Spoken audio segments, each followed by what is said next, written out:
2, motherfucking 3. You niggas can't fuck with the M.O.B. 1, 2, motherfucking 3. You niggas can't fuck with the M.O.B. This is get so rock music, bitch. 4-5 rock music, shout music, cocaine rock moving, OG hop abusing niggas like the hustler. I was whipping kick for hours, Taliban dropping towers, hammer man, shout busting young niggas, gun clocking, dropping bombs like test the verb in a cold white vest. What's good with YouTube? You already know. Big Flacco with a convict's perspective, and I'm smashing, dashing, sliding on through with a little bit of energy. Please hit the like, subscribe, comment, and do all those things to help support this channel, and hit the bell notification for future fire content. So the other day I was watching a video EBK family did, and it was about rest in peace to Sundown, and he was discussing the word legend. Let me first and foremost clarify something. That came from a video I did one time when I first met Sundown in person. And I was jokingly saying the word legend as in a fashion that nobody had seen what this dude Sundown Rick Riley had even looked like yet. So there was a mystique, a mystery about what the man really looked like. So it was like the legendary. It was more of in a joking fashion. And I've tried to clear it up a few times afterwards, but for some reason people kind of, haven't really heard me say that. So I'm going to reiterate this for the second time, third time, fifth time, 10th time. Sundown was never legend. Now let's talk about the word legend in general. Now, Dubs also uses the word legends referring to these individuals that are part of these organizations. I can't give these dudes that type of acknowledgement. When I think of the word legend, I think of stories of people that you're never going to see or never heard, or just someone that's been just locked away, and just the stories continue to flow about this individual and some of the things that they may have done or people witnessed or claimed to have seen. That's what legend is. But it has to be things that, with a meaning, with a purpose. These guys, like I said, man, no disrespect to any of these organizations, any individuals. I would say that more along the lines that they're more infamous. They have more notoriety. That would be probably the correct term to label these guys. You know what I'm saying? But to label anybody a legend just because you hold status or title or rank, nah, I can't do that. It's like individuals putting someone on a pedestal, right? Like they're superior, like they're better than, and that's a label and a title that sometimes people feel. It's like you're looking at individuals as gods. Now, these are the same individuals who've caused a lot of destruction in our communities for like 50 years, whether you're NF, MA, AB, whatever it may be. No disrespect, but it's the truth.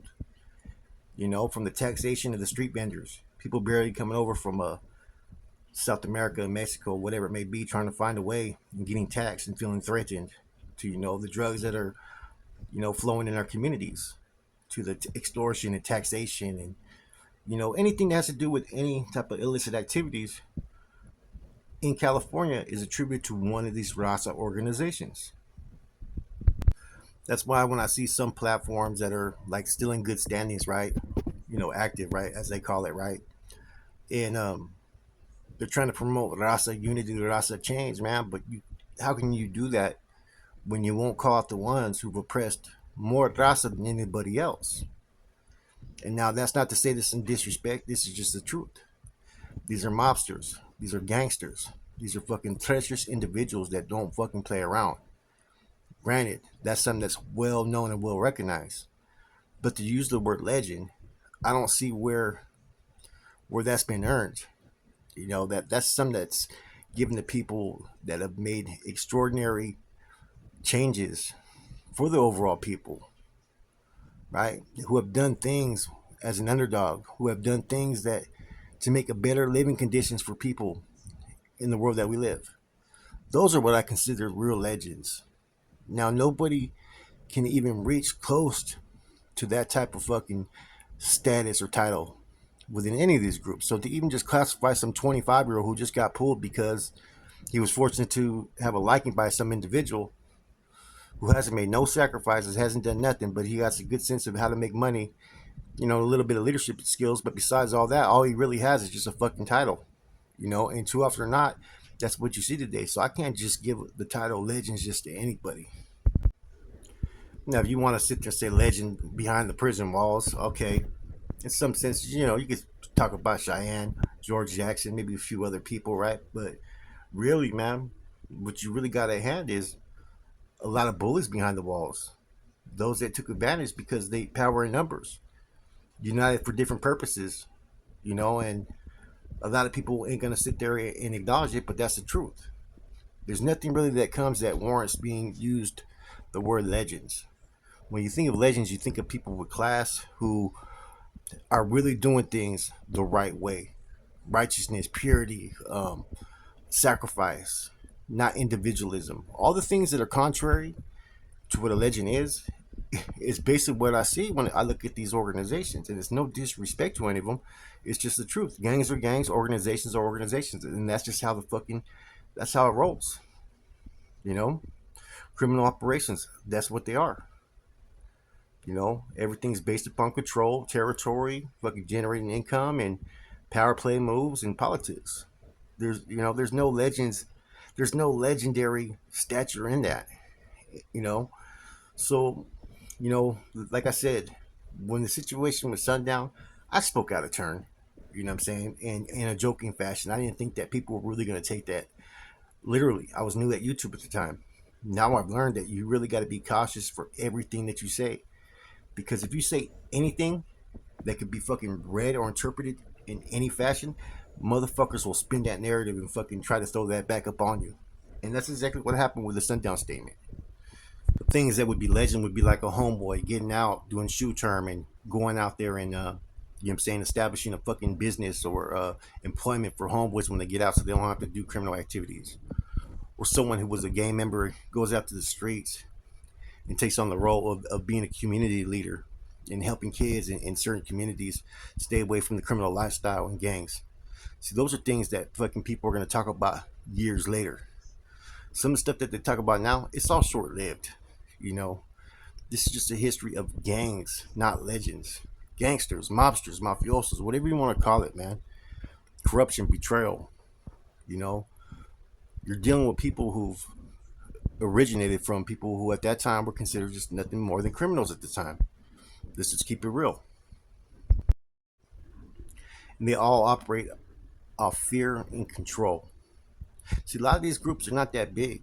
Their memberships, their books are not always open. You're talking anywhere from 100 to 200 members. But with thousands of foot soldiers that are under their domain, that's what makes them impact. That's what makes them have a huge impact on the streets. That's what gives them the control. Not them as individuals, but as far as the foot soldiers that they control. Like I said, it's a control mechanism game, manipulation. And that's why sometimes people look at people on such a pedestal for two reasons. One, either they want to impress those individuals, or two, they're fucking scared of them. The unfortunate thing is you got a lot of historia, right? History that's been put out there where people who ended up with leadership positions basically inserted themselves in it. In situations that they weren't even part of or had a small role, believe it or not. So like I said, things get tainted, they get twisted, the narratives get spun. But as far as titles, as far as legends, nah. Now, showing respect, there's some of those dudes have earned their respect based upon their character and the things that they do, but not everyone, man. So when you use the term legends, you're generalizing the overall majority, that every one of them are supposed to be looked at in that type of way.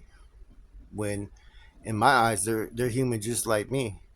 Some are going to be fucking super fucking solid dudes to the core. Some dudes are going to have them fucking flaws and them vices that haven't been revealed yet. And anybody that remembers the old Norteño teachings should remember this. You're never ever to feel inferior to the next man, regardless of their rank or status. But if you notice, over the last 15, 20 years, that's slowly started to change a little bit, man. When you start seeing filters, the cracked whips under the umbrella, that's when you know you got a group that's trying to maintain that control.